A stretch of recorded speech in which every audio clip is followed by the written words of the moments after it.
What is up with FE1's RNG? Well, I decided to have a look. Yeah. And for those of you that understand 652, I'll just leave it up for a little bit longer, let you stop laughing and pick yourselves up off the floor. But for the rest of you, we'll translate into basic. So as you can see, we have RNG1 equals RNG1 plus 5 and 2 equals 2 plus 13. So we just add 5 and 13 and then it goes on loop to do it 11 times. You may be asking yourself at this point, couldn't you just add 55 once? Absolutely. But it gets better. Oh, it gets better. Because as far as I can tell, I haven't fully reverse engineered and checked everything, but battles, level ups, etc. Nothing touches RNG 2. So it could just be this. That's the whole RNG system. Not that RNG, is it? No. However, that's 0 to 255 because it's 8 bits. We need to get it into 0 to 100. To do this, they have times it by 10 and then divide it by 25. It's integer maths. And then it's capped to 100. Now, times by 10 and divided by 25 is not 256. It's only 250. In FE2 and 3, they actually fix this with the times by 100 and divide by 256. But in FE1, it is 250. Which gives us the pattern on the side. 0, 1 and 2 equals 0. 3 and 4 equals 1. 5, 6, 7 equals 2. So basically every even number has 3, every odd has 2. Until we get up to 250, which is 100, 100, 100, 101, 101, and 102. However, they are capped to 100. Sorry, Sir in this forest, it is actually 100, not 99. This means there is no 0 chance.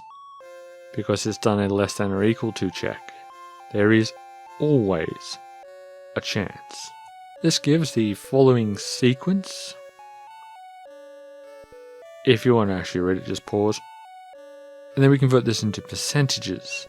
Now, because in order to get the percentage you have to do a less than or equal to, you have to invert the percentage.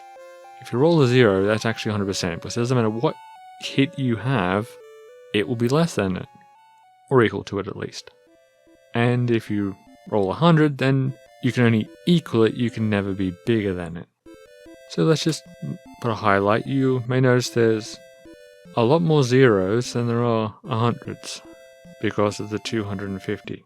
But it's less than or equal, not less than. There are no zeros. Unlike the GBA versions, for example, where they don't throw away an RNG, they did at least grab and throw an RNG number away every frame, so it does slide every frame. But once you get into a sequence, it is fixed. And adding 55 eventually means you drop 22%. So each time it goes to a step, it drops by 22%, and it wraps around every, once it goes negative, it wraps up back down to 100 and goes down. So the battle sequences are also a bit odd. It does defender hit 1, defender hit 2, attacker hit 1, attacker hit 2, defender crit 1, defender crit 2, attacker crit 1, and attacker crit 2. Even if you don't double, even if you have 0 crit, it does that exact sequence. But if you are attacking at range and so they can't hit back, then it does change. You have attacker hit 1, attacker hit 2, attacker crit 1, and then attacker crit 2. Level ups are also fixed, and they are done in the order of max HP, defense, luck, speed, weapon level, skill, and strength. So as you go down through those, it drops 22% each time, and wrapping. This gives us some possible rough combinations.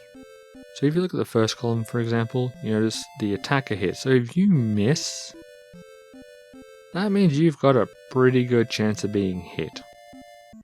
And you have a pretty good chance of being crit. You can also see So if you miss in the 5th column, again, hit and crit. But, you know, not always the way. You can miss the first one, but absolutely nail them on the second one. But don't expect to crit. However, if you hit, i.e. the 3rd, 4th, 6th and 7th columns, you don't really have, you're not going to get hit back, mostly. You got a very low chance of getting hit. So from the first hit, you can get a good idea what's going to happen. And don't count on critting on the first hit. You'll usually come good on the second hit, which is what I've generally seen from playing. You sort of hit and then you finish with a crit more often. And that's kind of why. If you ever feel useless, remember someone had to draw Gordin's crit. And it's not Gordin's fault, really. It's not. It's the so-called RNG. Because in order for you to hit, i.e. you have to be in the higher cases to start off with, then the crits are going to drop down at least 44%. Because if you don't hit, then you don't crit. Even though you have a high chance of critting, you still don't crit. So Gordon's stuck with, yes, I can hit, I'm probably never going to crit though. It's not his fault. There's also cases with the level ups where, because they have very fixed numbers and there's the 22 roll through, you only get very certain combinations possibilities. There's an article on Serenades of Forest that covers it. I'm not really going to cover it here, but hopefully this explains and lets you plan better while you're playing FE1.